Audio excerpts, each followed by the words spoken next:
Welcome to Money Talks. I'm Genevieve Westcott with the latest financial news from the rural heartland here at home and around the world. In this edition, the Kiwi dollar is one of the hottest currencies in the world right now. Who's celebrating and who's commiserating? When will those short-term interest rates start to move up again? Farmers across the land are waiting to see what the Reserve Bank will do about the official cash rate on Thursday. And PGG Wrightson's minority shareholders and farmers are demanding to know more, way more, about Agria's plans now that the Chinese company is taking control of New Zealand's prime agricultural servicing company. What are the implications for rural land and rural companies? All this and much, much more coming up. It's been a quiet Easter for the markets, with the Kiwi dollar trading within recent ranges.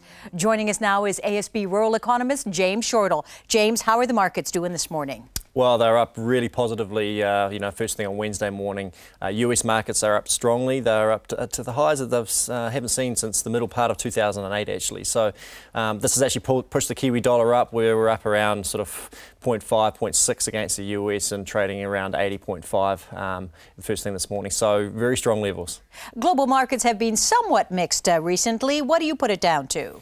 Well, there's a lot of uncertainty still going on out there. We're in the first quarter earnings season out of the US, and to be honest, the earnings results have been pretty good. I mean, a lot of the companies are coming through. They're showing some really good profits. They're exceeding market expectations, but they've been doing some of that via cutting costs, which they've been doing for the last couple of years, as opposed to growing their revenue base. So that's, when the revenues are growing, that really does give it an indication that the economy's starting to do better. Consumers are spending more, those sorts of things, and it's not quite happening just yet. And the US Fed has promised to stimulate the economy until what?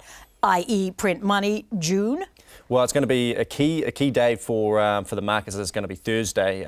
So here in New Zealand, we've got the Reserve Bank announcement, of course, but also out of the US, we've got the Federal Reserve and the Open Market Committee. So they're going to give a good indication of when they potentially may pull back on these stimulus packages, what they're going to do with interest rates, and that's going to be quite a key determinant for even our own currency, because if they say that they're going to start lifting rates later on this year, then I wouldn't be surprised to see the Kiwi move higher. Meantime, here at home on Thursday, what's Alan Bollard going to say about the OCR, the official cash rate?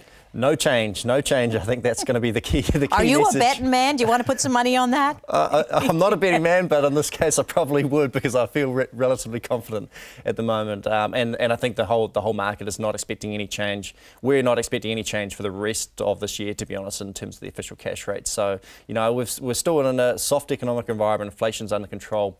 There's every reason to keep interest rates low. So what's the bottom line for short-term interest rates? So what are you picking? Well, short-term interest rates. So if you're a borrower, if you're borrowing on 90-day bank bills on floating interest rates, that sort of thing, then we're picking that they're going to stay low right through this year. To be honest, the official cash rate, we're picking that we're going to see a lift higher the beginning of 2012, so probably around March, but there's going to be a few things that'll depend what happens over the next sort of 6 to 9 months. But longer term rates will start to lift later on this year, so there should be some movement, but perhaps not till November, December. Okay, let's talk sectors. US meat prices starting to lift. Well, the US meat prices, imported beef, is looking pretty good at the moment, but actually reading a report this morning, they're highlighting a few issues, and they're a little bit cautious about expecting too much. So if we take ourselves back about 4 weeks, beginning of April, prices in the US were looking really good, but consumers are now changing from their winter meat products, beef products, to the grilling season, to summer products, and demand so far hasn't been that strong. So US beef prices have been really strong. Producers are actually just pulling back. So there's a little bit of negativity starting to emerge out of the US market. How about the dairy market and the dairy sector? How's that tracking? Well, last week's global dairy trade auction, I think, was really positive, and the fact that prices have stabilised is really good news. And I'm looking forward. Then I'm still positive about where prices are going. I wouldn't have actually been surprised to see commodity prices fall a little bit further than what they did before lifting back again. So I think the fact that they've stabilised a little bit is good news, and it'll be very interesting to see how things evolve over the next few months. Thanks, James.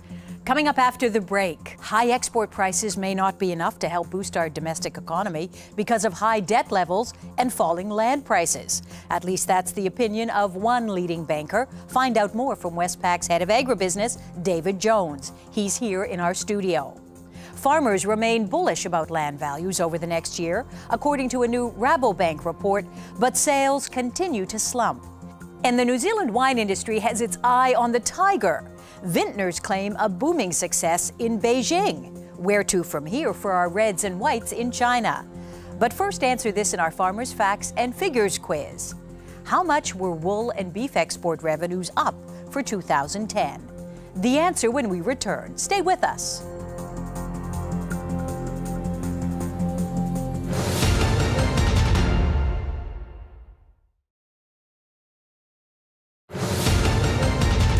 Welcome back to Money Talks. Just before the break, we asked you, how much were wool and beef export revenues up for 2010? The answer, wool export earnings rose 18%, while beef export earnings were up 8% in 2010. And now it's back to business. According to Westpac, with higher prices for key exports, it should be good news for the economy, right? But just how helpful those prices are is more uncertain than usual. It's all because of high debt levels and the fall in land prices, if you believe Westpac's head of Agribusiness, David Jones. He joins us now. David, it's all a balancing act. Yeah, very much is. You have a look at what's happening in the marketplace. You're looking at strong payout coming through there with the dairy and the red meat sector. Costs are generally being controlled. Interest rates, well, we're not quite sure where they're going to sit, but we'd anticipate them holding, driving stronger cash surpluses at the bottom of the business. You know, you talk to most farmers, James, and they'll tell you that the debt load is terrible and things aren't that good, but apparently that's not the case. Oh, I think there's probably there's a portion, as Dave's pointed out. There's I think over the past 2 years been a big portion that have been a bit overgeared, and unfortunately, land values have come back and they've been in a bit of a difficult situation. But with the payouts where they are right now, there's very few that aren't cash flowing, and where the forecast is going in the next few years, they're all looking strong and they're all looking pretty good. So they are really trying to repay debt now. Talking about land prices, I see in your bank's report, you figure that the prices have gone just about as low as they can go. Is that right? Yeah, we believe the market has bottomed out now. We're starting to see good prices coming through, commodity prices coming through there, so that'll actually stimulate the market again. We're seeing cash surpluses that'll drive out the bottom. We get stronger returns at the farm gate, so we'll start to see the prices start to come back up. It won't get the 10% annualised capital growth that we've seen in the 80s, 90s and early 2000s, but we will start to see a marked increase in land values. The latest Rabobank survey out, looking at, I think it was 86% of the farmers that they went to said that they figure that land prices are either going to increase or at least stay the same over the next year. Do you think they're too optimistic? Oh, I think they're probably a little bit optimistic. I'm not so sure that we're going to see a strong lift in land prices just yet.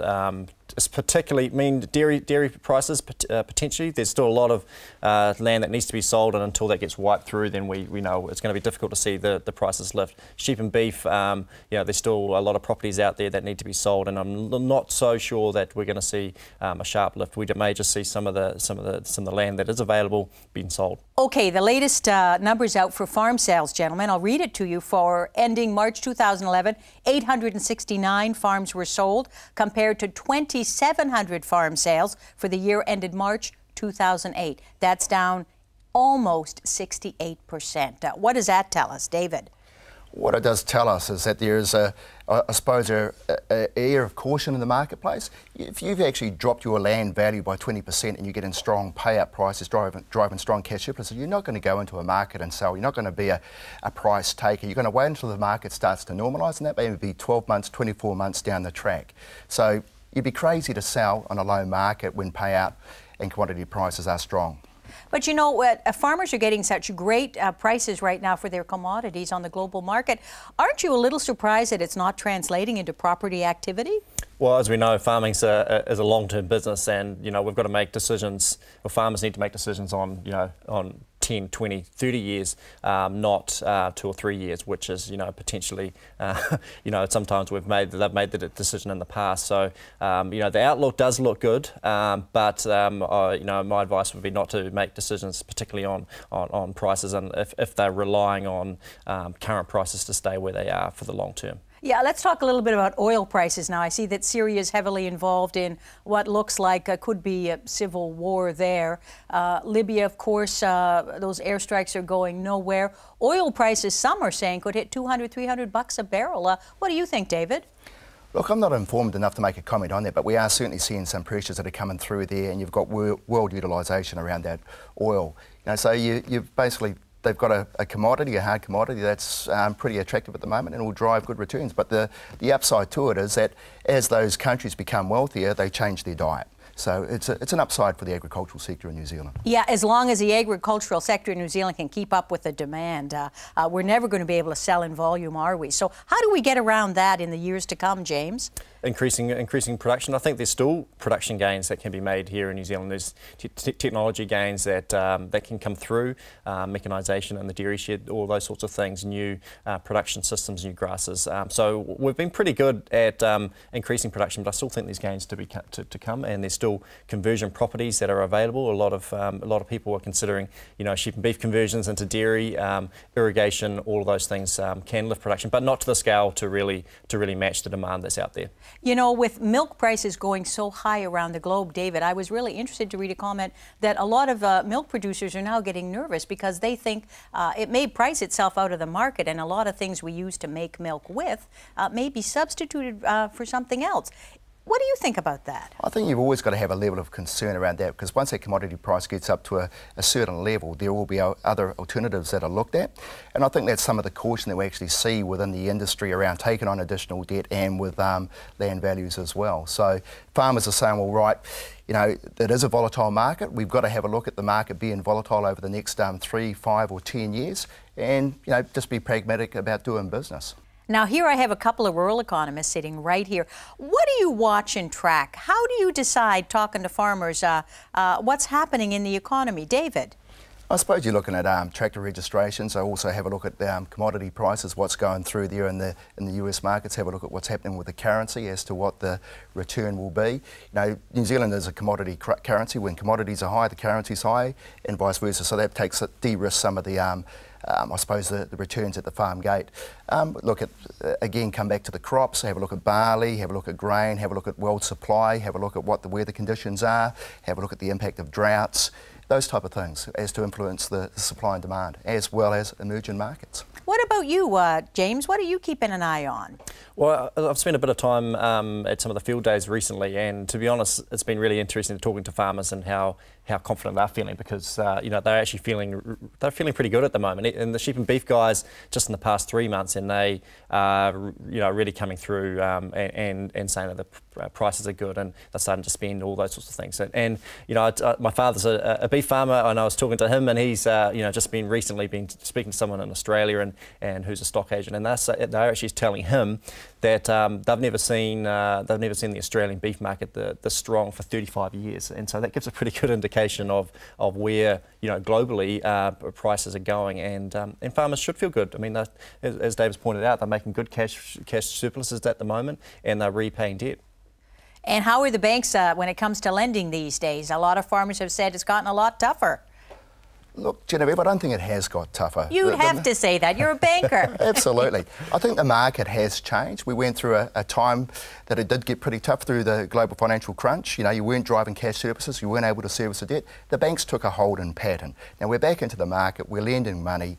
The market has freed up, but still comes down to the farmer taking a hold on their investment strategies and expansion strategies, because there is that volatility in the market with commodity prices. Yeah, and you look around the globe, you look at places like Japan, which has kind of gone off the radar, but that's not good in terms of their agricultural products, is it, with the radiation risks and the levels? A lot of countries, the US, China, Korea, they're now taking a much harder look at what comes out of Japan. What do you hear?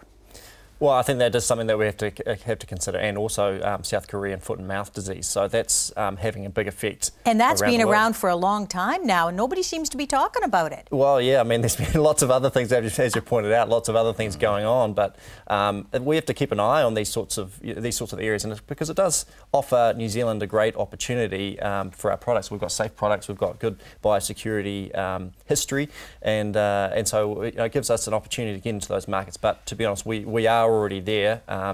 We just may see some good price pressures coming up. The UN says that we need to increase food production by 50% worldwide over the next 20 years and 100% by the year 2050. We're dreaming, aren't we?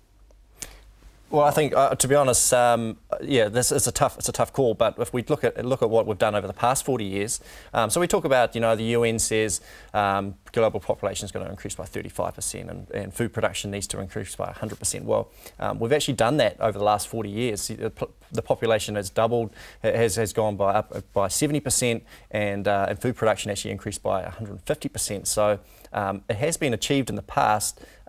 We've got a steep hill in front of us, but I think we can do it. Let's talk about PGG Wrightson. Agria, the Chinese company, now has the go-ahead and can take over what? Up to 77% of one of our iconic companies.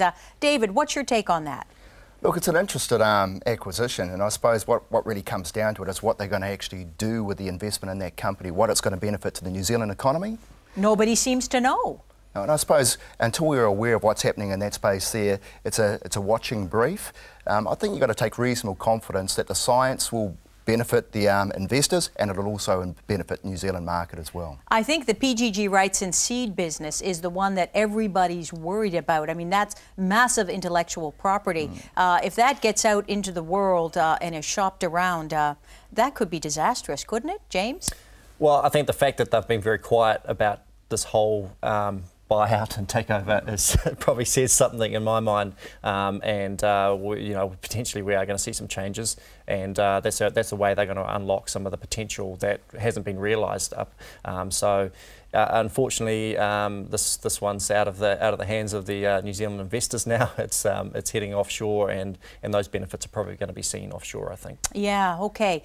Meantime, heading offshore, a whole bunch of vintners got together from New Zealand and headed over to Beijing and Shanghai and had their first ever New Zealand Wine Expo. I can't believe it's taken them this long to do that over in China. David, apparently the reaction was pretty good.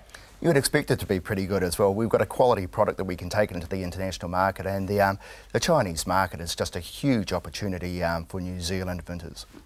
Yeah, apparently what, 40 million bucks are spent by the Chinese bringing in French wine. Imagine if we got even half of that. Could be huge.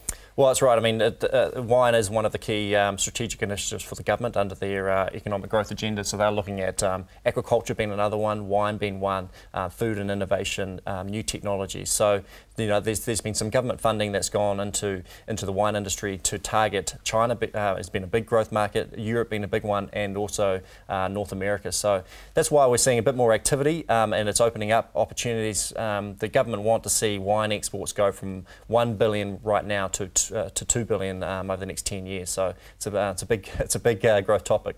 What else grabbed your interest these past few days, David, as you looked at what was happening around the world in terms of agriculture?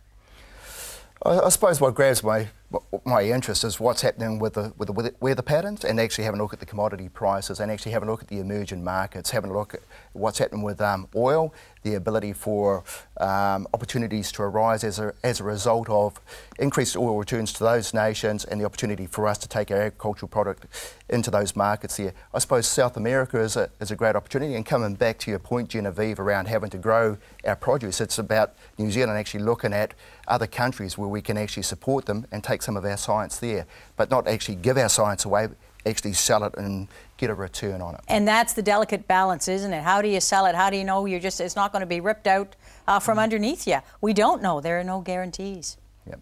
Science economy will actually support and complement an agricultural economy as well. Okay, gentlemen, thank you very much. Coming up after the break, future-proof, what our experts will be keeping track of over the next 7 days. Strap yourselves in for the ride. But first, a question for you in our Farmers' Facts and Figures quiz. What new diets for cows and sheep could cut greenhouse gas emissions, according to new British government research? The answer when we come back. Stay with us.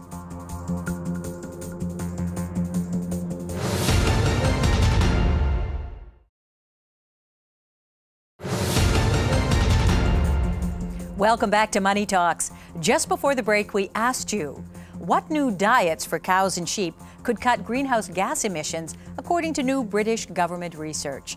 The answer, high sugar grasses, maize silage, and naked oats. could reduce an animal's methane emissions by 20% for every kilo of weight gain. Gee, if only they could do it for humans. It'd be a scary diet. It would be a scary diet, wouldn't it? Now it's time for Future Proof.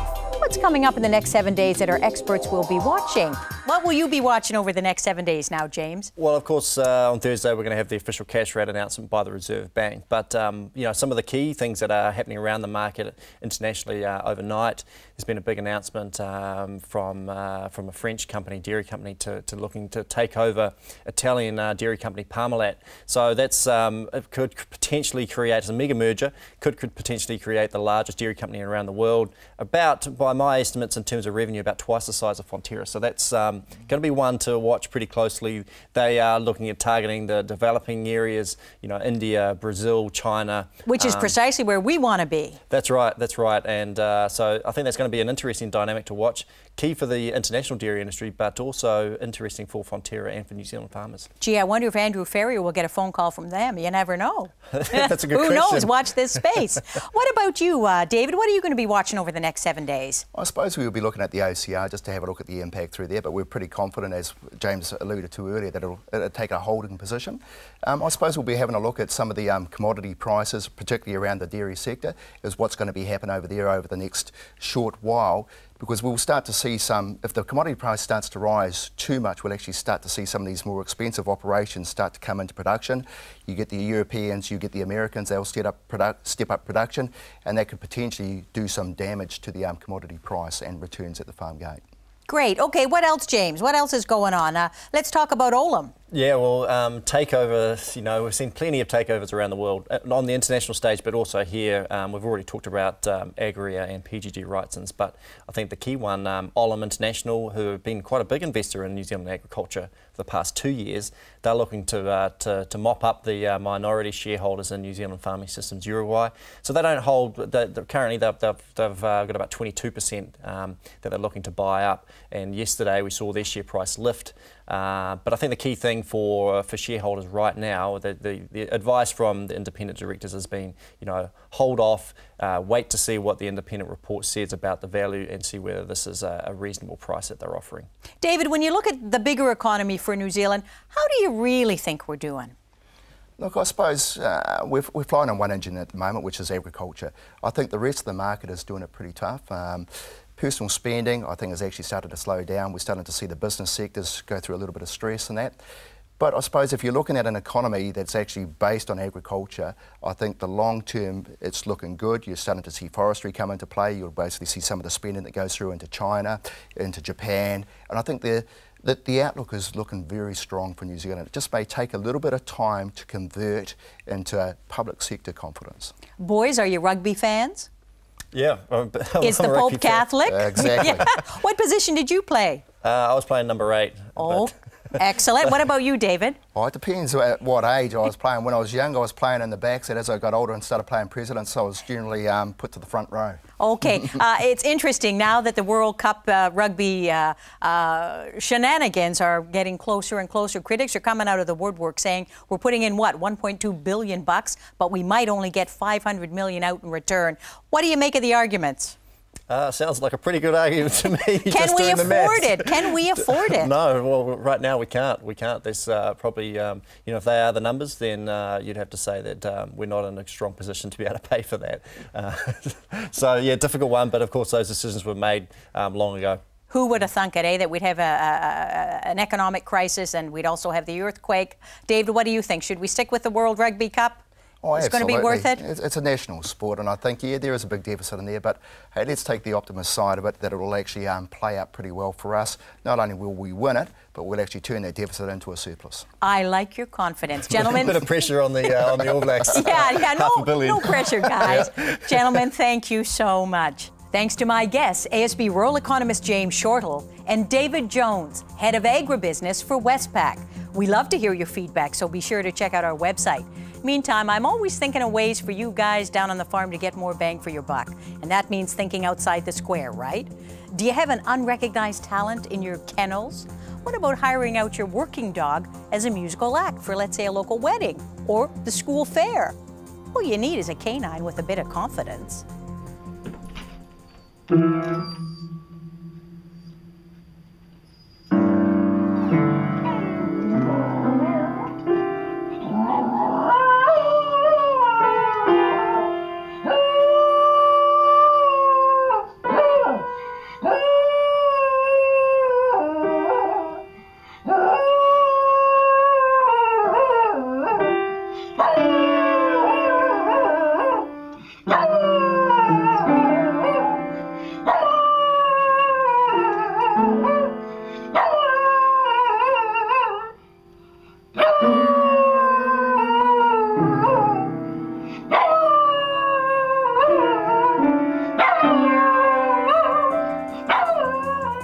remember, if you're not the lead dog, the view never changes. Keep the faith. See you next time.